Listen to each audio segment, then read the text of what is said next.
आता आपल्या शहरात Khambalkar super speciality hospital Sawantpur वसाहत आपल्या सेवेसाठी 24 तास तत्पर।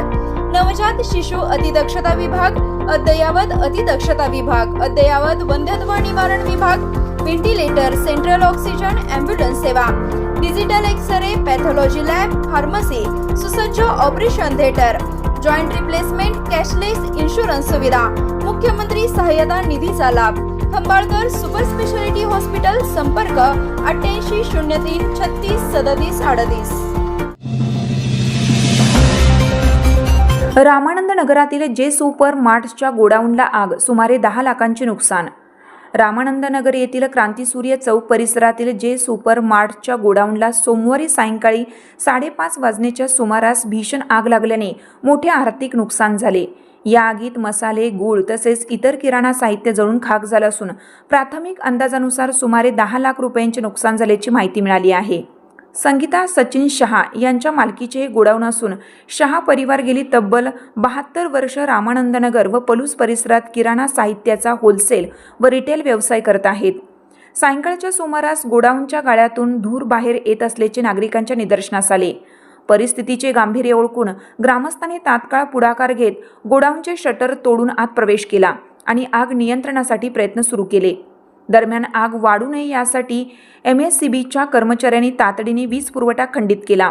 स्थानिक नागरिकांच्या मदतीमुळे मोठी दुर्घटना टळली असली तरी गोडाऊनमधील मोठ्या प्रमाणावरील साहित्याचे नुकसान झाले आहे। आग लागण्याचे नेमके कारण अद्याप स्पष्ट झालेले नसलं तरी प्राथमिक स्तरावर शॉर्ट सर्किटमुळे ही आग लागल्याची शक्यता व्यक्त केली जात आहे। घटनेमुळे रामानंदनगर परिसरात काही काळ चिंतेचे वातावरण निर्माण झाले आहे।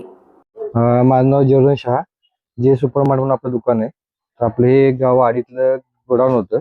काल साधारण 5 वाजता मला फोन आला की असं गोडाऊनमधून धूर येतोय, काहीतरी प्रॉब्लेम झालाय।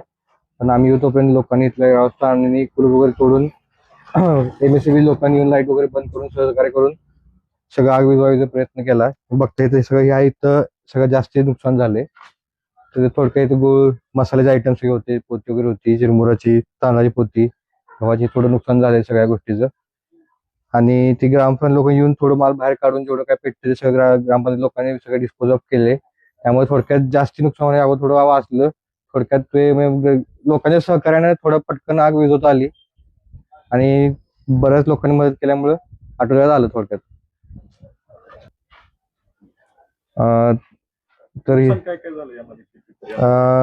आता इथे मसाले होते, मसाले आयटम होते, तुम्ही आता बघू शकता इथं ती कंपनी पॅकिंगची पोती वगैरे होती मसाल्याची, ती सगळी जळले। त्याचा माल 2 दिवसापूर्वी झाला होता, कारण ते 3,70,000 बिल आहे। पण बाकी माल जो इथं होता सगळा त्याचा आता हे जोपर्यंत सगळं क्लिअर करत नाही तोपर्यंत काय लक्षात येणार नाही। मेन आयटम सगळे आणि मेन काय आलं, पाणी मारल्यामुळे बाकीचे जे आयटम आहेत ते खाऊ आयटम आहेत, पाण्यानं ते खराब होण्याचे चान्सेस सगळे। आता ते जोपर्यंत आपण सगळं स्वच्छ करून काढत नाही तोपर्यंत लक्षात येणार नाही।